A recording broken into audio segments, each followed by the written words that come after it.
Shalom. First and foremost, I want to give all honor, glory, and praises to Yahweh, Bahashem, Yahweh Shai, Bahashem, Harakah Kodash. Double honors to the apostles and elders at Great Millstone. Peace, blessings, and salutations to the hopeful elect. It's the brother Azariah here with the Pittsburgh GMS camp. All right. And I want to go into this quick topic. I also would like to preface this video by saying anybody that's been watching my streams lately, been checking out the channel, will know that I've been having problems recording.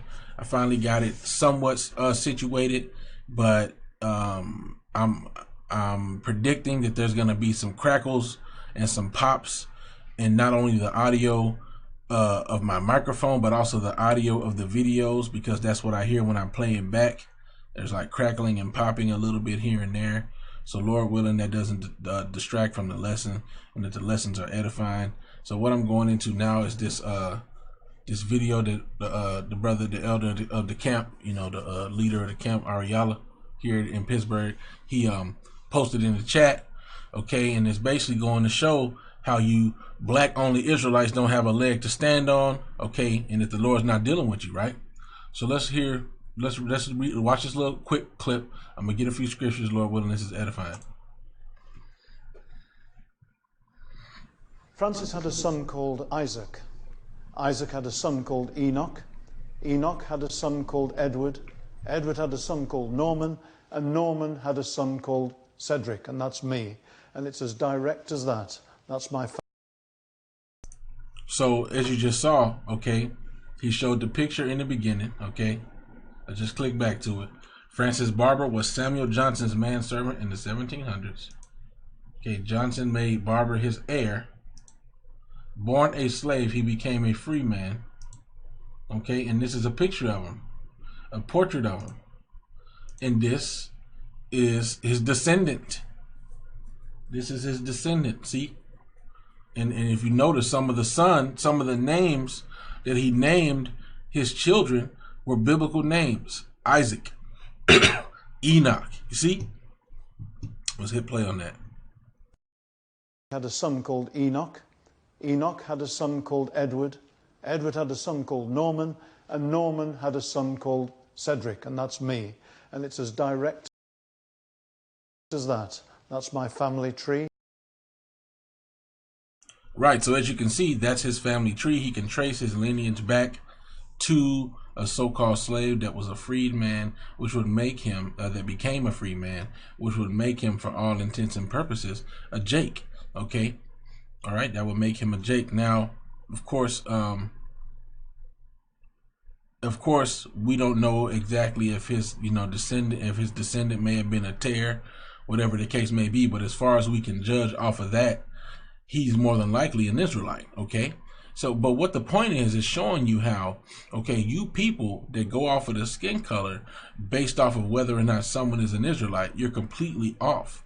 You're completely wrong. You're being completely unspiritual, and it's bringing this precept of mine, okay?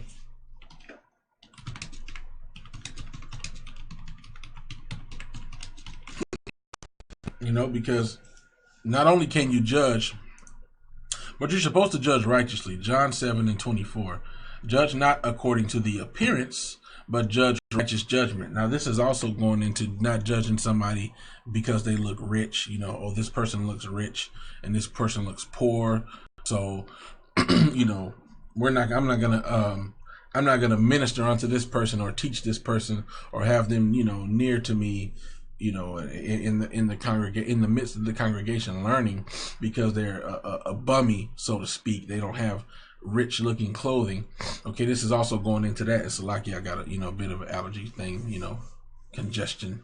But anyway, so this is also going into that, but it also goes for other aspects of the appearance, right? Don't judge off of the appearance, but judge righteous judgment. Don't, just because somebody looks like a so-called white man or looks like another race, you have to judge off of the spirit.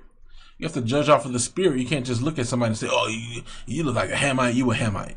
Oh, you look like this, you that. No, you have to go off of the spirit. Now, if the spirit now you're going to run into cases where somebody might be from the lineage of Israel, but they can't receive the gospel, or they come up against the scriptures, and you may think, okay, well, that person's not, that person has to be a heathen.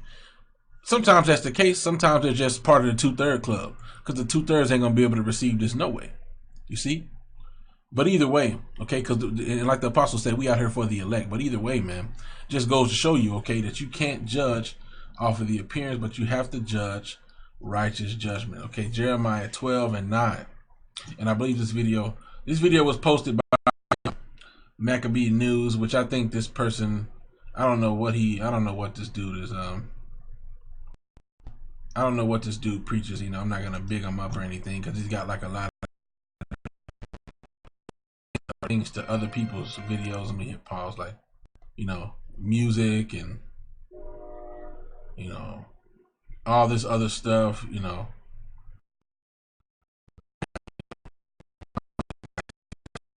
he's got a mishmash of different stuff. You know, he's got a mishmash of stuff. So whatever, but we know here at Great Millstone, okay, we teach that added into all nations, and they will come looking like all different nations.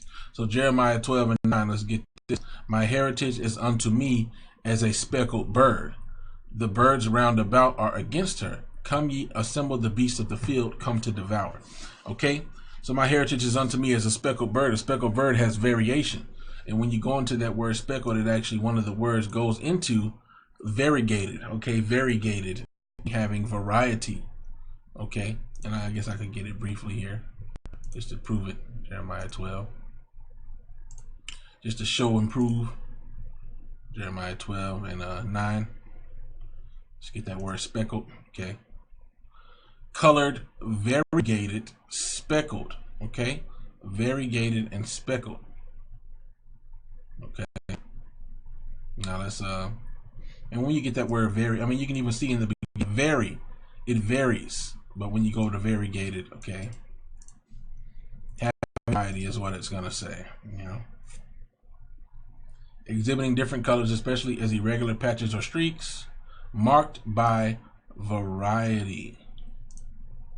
Variety, diverse, made varied. Okay, and one of the ways that we are made varied is that, okay, let me matter of fact, let me get this. Oh, Salakia.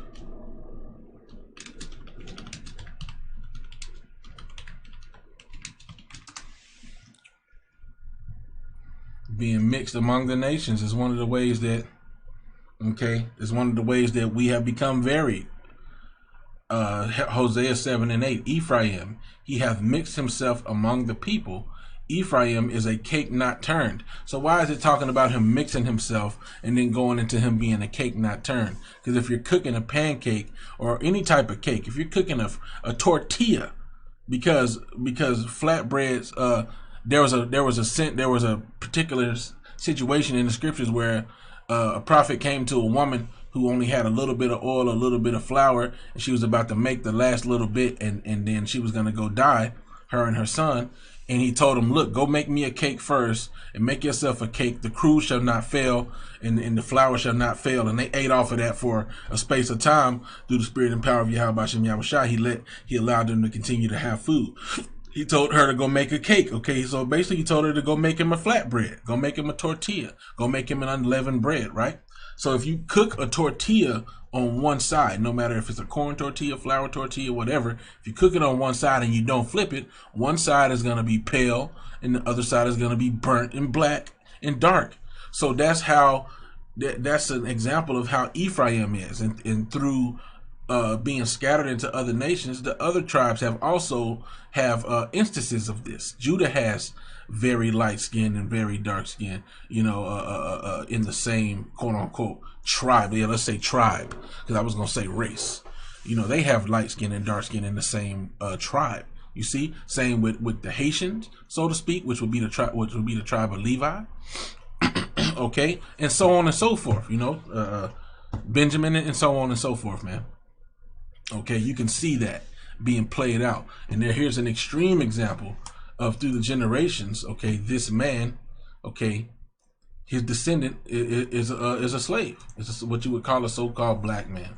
So let's get some precepts. Revelation 7 and 9, And I beheld, and lo, a great multitude, which no man could number, of all nations and kindreds and people and tongues, stood before the throne and before the Lamb, clothed with white robes and palms in their hands. So a Christian would read this and say, see, a great multitude, they're all nations and all kindreds and peoples and all tongues. See, all the Gentiles can make it in. Well, those Gentiles that are making it in are not Gentiles of the other nations, okay?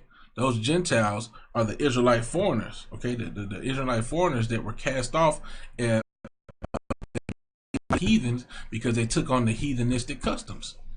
Okay, so let's get another precept explaining this a little bit better. Revelation 5 and verse 9. And they sung a new song, saying, Thou art worthy to take the book and to open the seals thereof.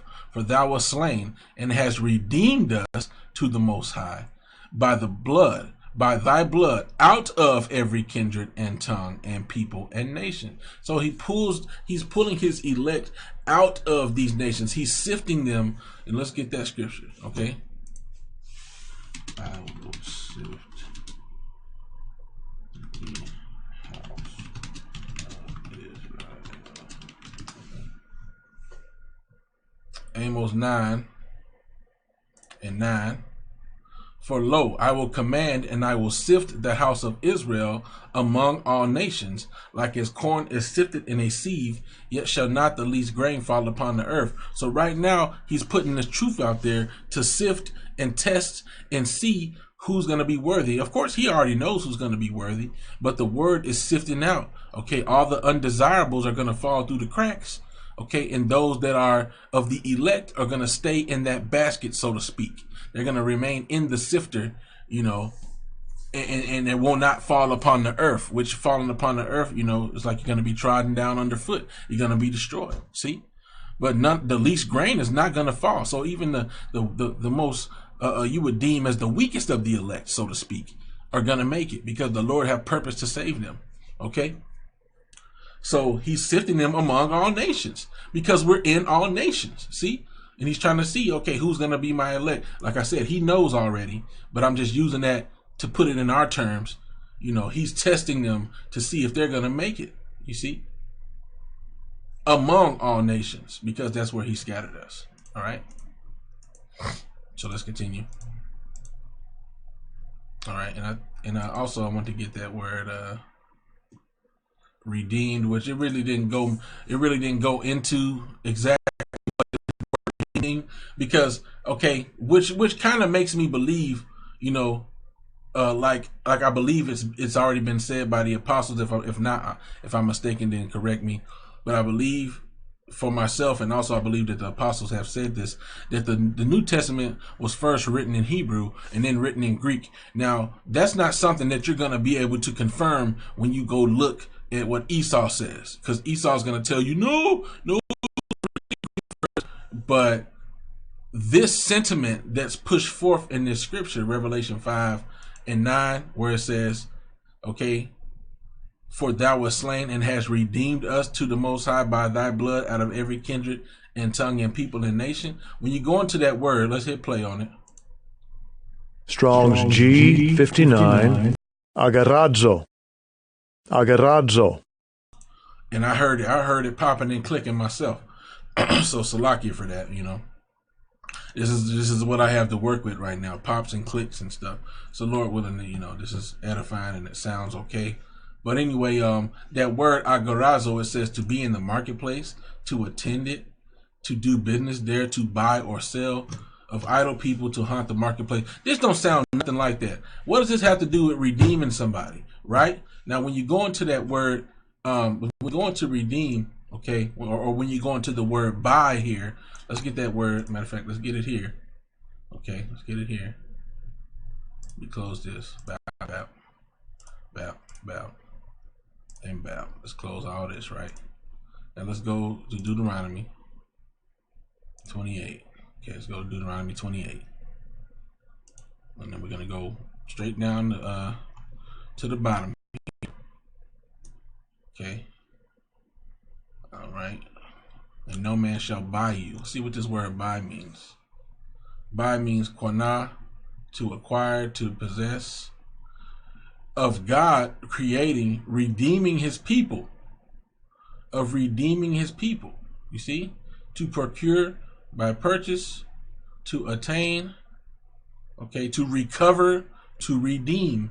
So this leads me to believe that this was written in Hebrew, okay, and that the sentiment was put forth of him redeeming his people. You see? And they just transliterated it wrong to that word, what agorazo, or however he pronounces it. You see? But I mean, that's a lesson for another day. You know, I'm speaking as a man when I say this, but it would make sense that the word that was in place there was originally a Hebrew, and that they chose this word to put there in order to mean redeeming his people, and because this word doesn't fit, you know, to be in the marketplace, to do business, to buy or sell. That doesn't make sense. You see, not when you go from the theme of the scriptures. No man shall buy thee. Right? No physical man, as far as a human being, is going to buy you, because Yahweh Shai is the son of the Most High. Okay, and he's coming in his glorified body to redeem his people, man. All right.